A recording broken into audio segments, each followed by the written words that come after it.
Good morning, Chayé Moharan, Resh Nun Bet, 252. 51, We did. You're right, we didn't do it, but it's the same. It's almost the same as Resh Nun, so we'll do 251. Shnasan in Navarich, Rabbeinu once traveled to a city called Navarich. It was near the end of his life. בהיותו יושב על עגלה אמר, יש לאל ידי להחזיר כל העולם כולו למוטב. He said, when he was on the wagon, I have the ability to bring the whole world back for the good, to make everybody do tshuva. ולא בלבד לאנשים פשוטים, not talking about simple people only, אלא אפילו צדיקים ואנשים גדולים אני יכול להחזירם למוטב. Righteous people, tzadikim, I can bring them back to God. כי גם הצדיקים צריכים להחזירם למוטב, because even the tzadikim, we need to help them do tshuva. Like we explained last time. Whoever wants to understand this needs to listen to the last class. לא מבא ישראל קדושים, אלא גם כל האומות העולם כולם אני יכול להחזירם להשם יתברך. I can bring all the goyim, all the nations. I can make everybody come back to Hashem. והייתי יכול להוליכם סמוך לדת ישראל. I can bring the goyim so close to be very close to Am Yisrael. Meaning a goy that's going to do 7 mitzvot d'nei Noach and do everything just up to Klal Yisrael. I could have brought them there. אך דיו לעבד להיות כרבו. It's a klal in Shas that it's enough for a slave to be like his master. Since Hashem didn't mekarev the goyim to this point, he did to Am Yisrael, he didn't do, so I'm going to do with Am Yisrael. So I can bring everybody back with tshuva in Am Yisrael. And I couldn't even do the goyim. I'm not going to do the goyim because that's not the time yet. Mashiach will come, he's going to do the goyim. But I could have done it. Understand, like we spent last time, I don't want to say over the same things we said last time, but Rabbeinu is basically, like we're learning in Torah Zion, a simple person who's really far from anything in Torah. A person doesn't wear kippah outside, or doesn't wear tzitzis, or doesn't do netilat yadayim when he washes a sandwich. It's a lot of work to get them to realize, one second, there's God in the world. He gave you life. He gave you health. He's giving you every breath. He said to do something, do it. But it's hard because people live away, they grew up away, they have a certain thing. So how are you going to change them? It's an avodah to change them. The tzaddik will take time and give the etzot to be with those people. Now, what do you do with a guy who knows Shas at 18? What do you do with who's a gadol ador? He's writing shutim. What do you do with him? How do you get him? Even him. There's levels. There's levels. There's levels of avodat Hashem, and so therefore the tzaddik emes has to be able to deal with everybody. That's exactly what we're learning in Torah Zion. That's exactly what we learned last time. And the tzaddik is dealing with every single one. That's the tzaddik emes. Moshe Rabbeinu can deal with Moshe Aaron HaKohen, and Moshe Rabbeinu is dealing with the water carrier. Each one he's making do tshuva. That's what we said last time. It says next, Resh Nun Bet. Amar shetzlo aratzo enu shum avodah. This is crazy. ועיקר עבודה הגיעה אצלו הוא בחינת hashov. You know, there are two types of avodat Hashem. There's ratzov and shov. And Rabbeinu speaks about this in a lot of places, and especially in Torah Vav, Torah 6. You got to be baki beratzov, baki b'shov. You got to be an expert in running, and you got to be an expert in coming down. It's a very big wisdom to know how to fly up, to take a lift off than the plane. But I really want to be in a plane where the pilot knows how to land. To take off, that's the ABCs. You got to know how to land. So with our avodat Hashem as well, there's moments where we're up, there's moments where we're flying, there's moments where we're inspired, there's moments where we want to do more, and there's moments where we want to become gadol ador. That's nice, and you got to know what to do with that moment. But there's also moments where you feel nothing, where you have no more mochin, where you have no more brains, where you don't feel any inspiration, and you're down. How do you do in that moments? So the tzaddik says over there that really the people who are going, you're doing good. There's a yetzirah there to say good. I'm ahead of the class. I'll just stop here. You never saw guys saying I've made enough money. I'm better than most of I've made more money than most of my friends, so I'm going to stop here. You never heard a guy say that. But when it comes to Torah, the guy could be at the top of the class and say, okay, I'm already good. I'll take a little vacation. I'll take a little break. I'll take a little, I'll take a nap over here. No. If you're able to be, we have to push you to the extent of your limits. I told you that the Chazon Ish, when you learn with Bachurim at night, he would learn with them to the absolute end of their physical strength. And there's a story I told you the Chazon Ish. Once that he was in his room and they found him on the floor lying.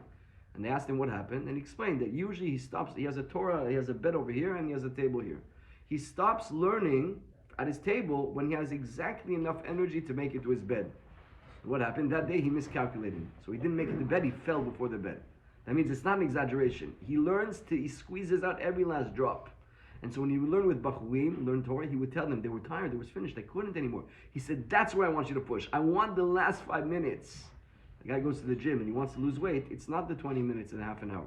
It's not the 10 what is it called? Reps. It's not that. It's when you have no more energy, that's when the muscle gets stronger. That's when you did 20 minutes of cardio, you do the extra 10 minutes or the extra 2 minutes, that's when you really affect the heart. The same thing with Avodat Hashem. What's easy for you, I'm telling you, one guy, for him to learn Aleph Bet is excruciating. It's very difficult. And for him to learn a pasuk in the Chumash and to figure out a Rashi with this Rashi letters, he's going crazy. He can spend an hour on it. It's very hard. It's teeth breaking. He doesn't know a word. And another guy, for him to learn Tosfot is like nothing. For him to learn the Mashah, he has to put a little bit of efforts. And for some people, it's nothing that. So where is it? We want to squeeze out the last little drop of energy from you. That's what the tzaddik wants. That's called Ratzo. What's Shov? You're down on your luck. You don't feel anything. Don't give up. Hold on to what you can. You can't do everything? Do a little bit. You can't learn an hour? Learn 5 minutes. You can't pray the whole tefillah? Pray a little bit. You can't do it, but you do it 1 hour? Do a few minutes. Look at the sky. And that you have to be, you're always somewhere in the middle. You're always somewhere in the middle of that. So if you're doing good, push a little more. If you're doing down, don't give up. And so you always have to know how to balance these two things. It's in two pockets. Most of us, our avodah is we're trying to get to Ratzo. We're really aspiring to go up. We're always seeing how we could get inspired. Let's go to Uman, let's go to Kedav Tzadik, we'll go to a shir. There's a rabbi over here, there's a rebbe over here, let's go to Yidbodid. We're always looking to go up. And for us to be regular, and to be eating lunch, and to be going to work, and to be changing diapers, and to go to Walmart, that's the regular for us. We are trying to get out of that mochin and to push to go to the higher level. By the tzaddik, it's the exact opposite. He's always there where he is. His head is in Shamayim. He's in the Olamot. For him to come back and to deal with us and to talk to us, he has to put a lot of efforts. It's a lot of efforts for him to do that. Look what it says. Kilomar, ki ba'avodat Hashem yesh prinat ratzo v'shov. Up and down. V'zot ha'prina hi etzel kol adam. Everybody has this. Afiru etzel ha'pachut shebapechutim. Even the lowest person, the person on the lowest end of the totem pole.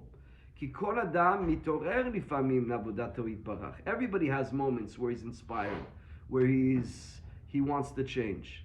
Bifrat b'shat ha'tfilah, when you're in the middle of praying, or you're in Yom Kippur and it's the Neilah, or you're in Bodedut, that's when you have inspiration. שלפעמים מתלהב ליבו מאוד מאוד, ואומר איזה דיבורים בהתלהבות גדול. Sometimes in the middle of prayer you have some excitement and you're able to say everything with great excitement. וזאת הבחינה הוא בחינת רצון. That's going up. ואחר כך נפסק ההתעוררות וההתלהבות, and then, we go back to our regular mundane life, and we don't have the inspiration anymore. Don't feel it.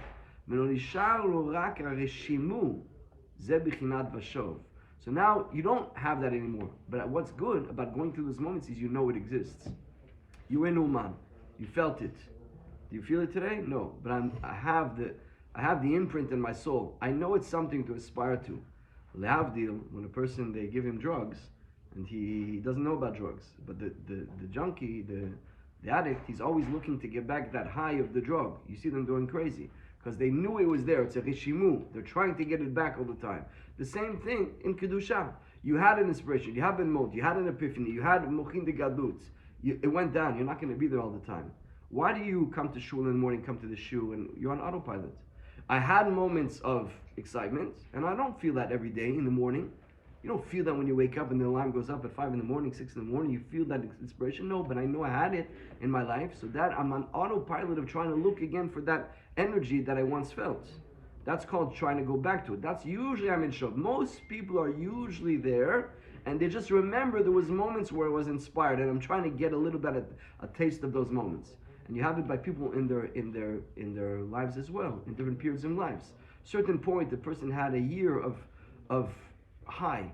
He had a moment, he had a tshuva, and he put a lot of efforts there, and then he doesn't necessarily feel it afterwards. But he put himself on an autopilot that he's still doing the things that he decided to take upon himself in those moments. That's fine. And you're always looking to get back, and you will get it back, and it's normal. It's normal. Hashem wants to give you the awakening to put you on the right path. And then, sometimes you're going to be without it. Sometimes you feel, sometimes you don't feel. You're a soldier now. You do your job. Doesn't matter what you feel, you don't feel. I had this, I read yesterday, the Reb Chaim Kanievsky, a person came to say, I don't feel like learning it. I don't have the geschmack. He says, I also sometimes don't have a geschmack. But I put on myself a job. I took upon myself this obligation. I got to do it every day, whether I like it or don't like it. Every day you have a geschmack in the Gemara. Some days yes, some days no. Some days I'm really inspired by the shir. Some days it's too complicated. But it doesn't matter. I took upon myself this because the days when I'm inspired, I decided to put this in my schedule. That's good. That's most people. ואצל רוב בן אדם עיקר העבודה הגיעה הוא שיזכה בבחינת רצון. דהיינו שערוץ ליבו ויתעורר לעבודתו. We're trying to have an inspiration. We're trying to be picked up. אבל השוב הוא כאן אצלו. To go back to mundane, that's natural, that's status quo. זה טיבו, that's his טבע. אבל אצלו היא ההפך. רבנו it's the opposite. מחמת שכבר שיבר וביטל גופו לגמרי. רבנו broke his body. There's very, very little left of the body, of the achiza, of the hold of the body and the soul left. ומחמת זה, הרצו בטיבו. Rabbenu's always there.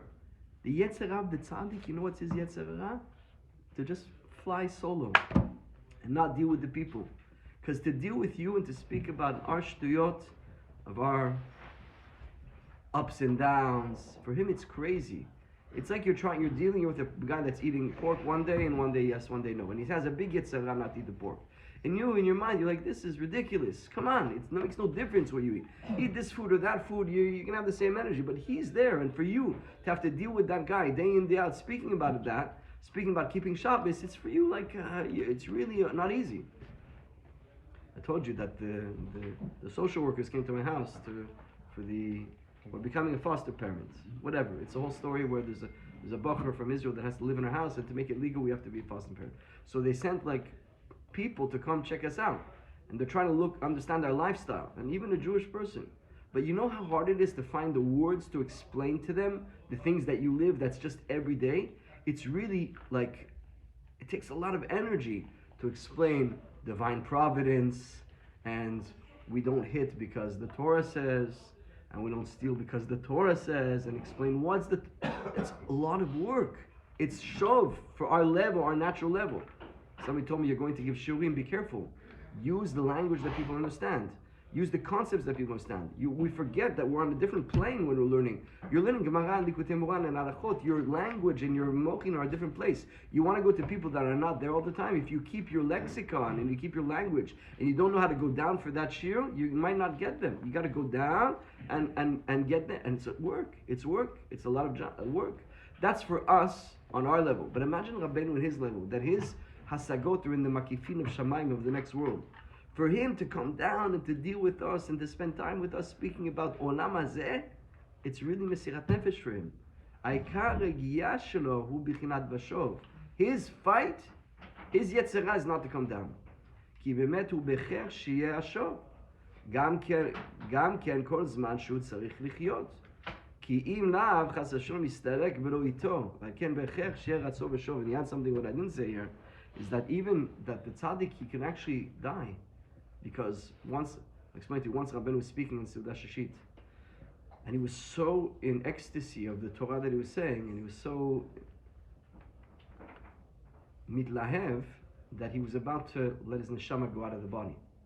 And so somebody came, it was after Shabbos, it was after the Rabbeinu time, he turned on the lights and he made noise. The Rabbeinu came back to himself and he didn't pass away. And Rabbeinu thanked him his whole life that he didn't let himself die in the Seudah Shishit. They said tzaddikim, I think Lubavitcher Rebbe, when he would say sichot and all that, and Ma'arim, you have to hold something physical, or else who knows what would happen. They have to hold on to Olam Hazeh, because you have to know when they're going. When they're going, even Rabbeinu, you know, when he was about to say a Torah, they saw him doing a big ma'amatz. It was, okay, how do I fit into words this hasaga that I have? It's not that they prepare necessarily. You know, I prepare an hour a shiur, I'm going to go give it over. It's like they just plug in and they're able to say it. So if they're plugged in, you know what can happen to them? So for them to stay down over here is work. Understand what the tzaddik is? Sheniskeh. Chazak.